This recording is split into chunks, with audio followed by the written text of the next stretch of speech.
विक्रम और बेताल भाग 20। आनंद सेन और रूपवती की प्रेम कथा।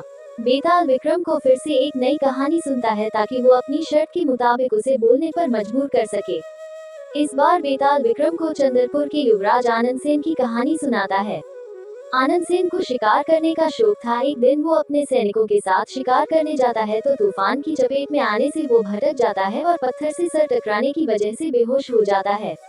आनंद सेन अपने राज्य से बाहर निकल गया था और अवंतीपुर की सीमा में आ जाता है। अवंतीपुर के सैनिक उसे होश में लाकर राजा के पास ले जाते हैं तो अवंतीपुर के राजा धर्मवीर उसके बारे में सुन उसे बताता है कि उसके पिता उसके परम मित्र हैं और वो उनके सही सलामत होने की खबर उनके पिता तक पहुंचा देंगे। राजा धर्मवीर आनंद सेन को कुछ दिन के लिए अपना अतिथि बना लेता है। आनंद सेन सेवा का आनंद उठता, भोजन करता और सो जाता। एक दिन उसे मंदिर से गाने की आवाज आती है तो वो मंदिर में जाता है। वहाँ उसे राजा धर्मवीर की बेटी रूपवती मिलता है जिसे देखकर वो मोहित हो जाता है। राजा दोनों का एक दूसरे से परिचय कराता है। आनंद सेन रूपवती के ख्यालों में खो जाता है। राजकुमार का मन वीणा बजाने का करता है तो वो वीणा मांगता है। सेवक राजकुमारी रूपवती से वीणा मांग कर लेता है और युवराज आनंद सेन को दे देता है। आनंद सेन वीणा को बजाता है तो उसके मधुर संगीत को सुनकर राजकुमार उनके पास आ जाती है। आनंद सेन अपने प्रेम को रूपवती के सामने प्रकट कर देता है। राजकुमार आनंद सेन राजा धर्मवीर से उनकी बेटी का हाथ मांग लेता है। राजा आनंद सेन को कहता है कि वो उनका प्रस्ताव स्वीकार नहीं कर सकते क्योंकि उन्होंने कुछ दिन पहले ही सुंदर नगर के राजकुमार के साथ उसका रिश्ता तय कर दिया है और वो वचन नहीं तोड़ सकते। राजा अफसोस के साथ आनंद सेन का प्रस्ताव अस्वीकार कर देता है।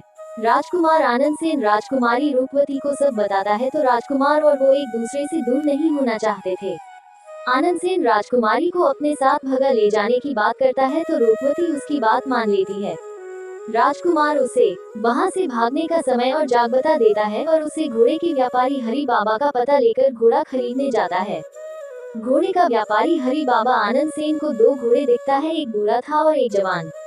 व्यापारी आनंद सेन को जवान घोड़े की कीमत 50 मोहरे बताता है और बूढ़े घोड़े की 100 मोहरे बताता है।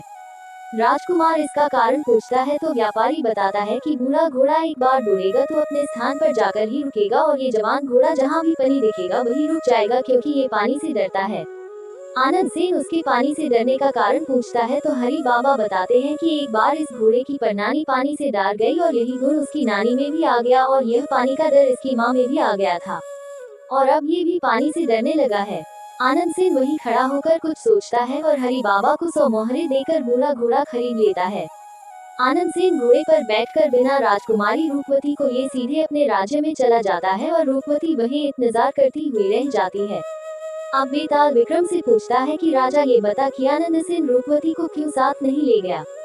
विक्रम बेताल को बताता है कि राजकुमार आनंद सेन ने घोड़े की परनानी के गुण उसकी नानी से लेकर उसकी माँ तक आने के बारे में सुना और वही गुण फिर उस घोड़े में भी आ गए तो उसे समझ में आ गया कि आज राजकुमारी रूपवती अपने पिता की इज्जत और प्रेम को भूलकर उसके साथ भागने को तैयार हो गई है तो कल को यदि उसकी बेटी भी ऐसा करेगी तो उस पर क्या बीतेगी। इसलिए वो राजा धर्मवीर की इज्जत को बचाने के लिए अकेले ही अपने राज्य निकल गया। Subscribe, like, share at Joshimayankam 69।